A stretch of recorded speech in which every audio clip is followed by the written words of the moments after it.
Oslo agreement came to light, Arafat returned back, and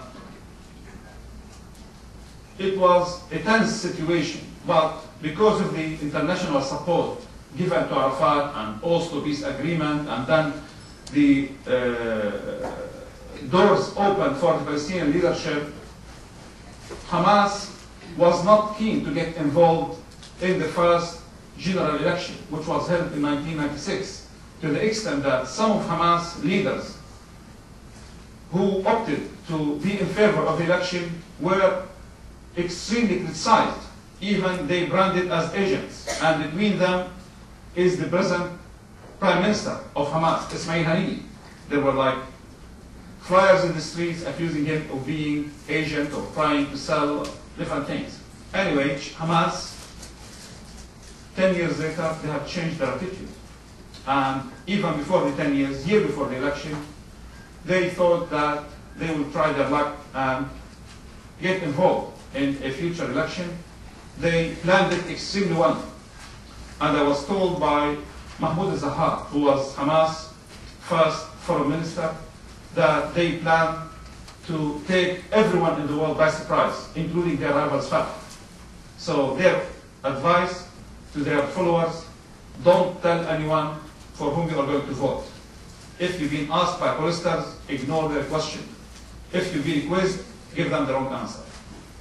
That's why, till the eve of the election, none of the pollsters got it wrong. And all the predictions were given is that Hamas would win the election, Fatah would win the election with a small majority. Even the Israeli intelligence also were misled, because the chief of staff in the Israeli army, Dan Halotz, have briefed the committee, security committee at the Knesset the day before the election, and he had the same expectation that Fatah would win the parliamentary election with a small majority. When members of Knesset next day were shocked, they called Halotz, please come here, explain to us how you managed to get your predictions. And as you know, in Israel there are different intelligence agencies. Each one would submit their view, and the chief of staff would make the decision and the reading of. He and the members of Knesset found out that the different intelligence agencies in Israel have relied on the same source, not on their proper agents to brief them.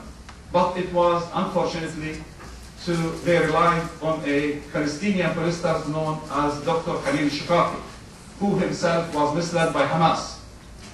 And they did not really work hard. They just got the information from the internet that Fatah would win. And a member of Knesset, he was so close, he told Halotz, if you don't know what's going on in neighboring Gaza, how you tell us about what's happening in Tehran? So this is really the kind of comment. Fatah also, I was in Gaza that day. And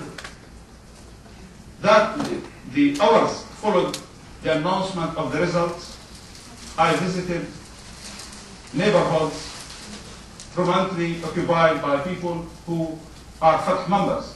Believe me, it was like visiting a graveyard. No one single citizen in the streets. They were shocked. It took them, and even when you try to call someone to ask him about his reaction, all the phones, mobile phones, switched off. It took them till late afternoon till they start responding. That was really the reaction. And on that front, definitely, Hamas have succeeded. Even here in Washington, Condoleezza Rice have called for a meeting that weekend to ask her staff how no one between you managed to predict such thing. That's really how Hamas, they work. They got it wrong as a movement on other fronts, because a few days before the election, I had the opportunity to speak to Zahar, Haniyeh, and other Hamas leaders. And my main discussion was about to know what their plans for the future. And I had so many ideas. And my impression that it's not going to work, because it was something as if you are dreaming that you are living in different world. They thought, Hamas leaders at that time, as they can manage themselves. They don't need the West, they don't need to deal with Israel, they're not going to recognize the state of Israel. And my question to Dr. Zahar and the others, how if someone fell sick or need a heart surgery? What are you going to do with him? There is no such facility in Gaza to handle such case, and the only way to do that is by contacting a minister, let's say, of health, would contact his counterpart in Israel to try to make arrangements for an ambulance to move, let's say, from Gaza to Jerusalem. Or at least you have to make arrangements so you can cross the border with Egypt.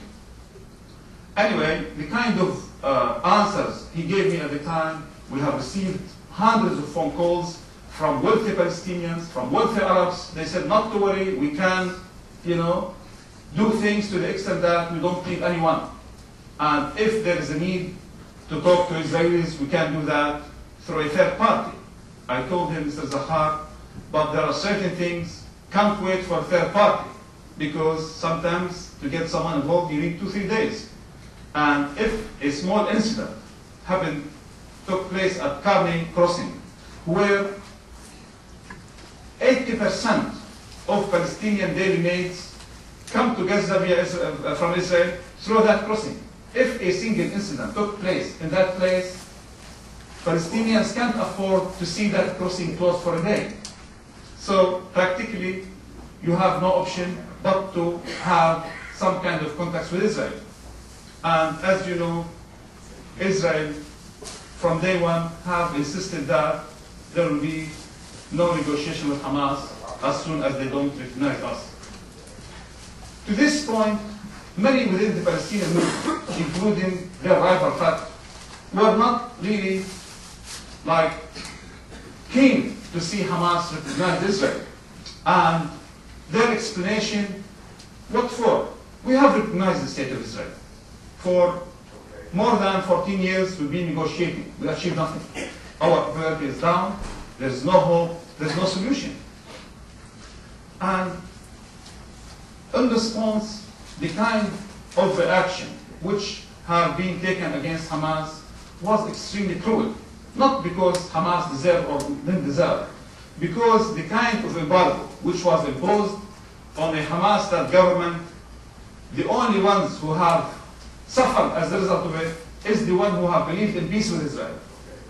Because all the members who have joined Palestinian Authority institutions were either Fatah members or people who have believed in the whole peace process.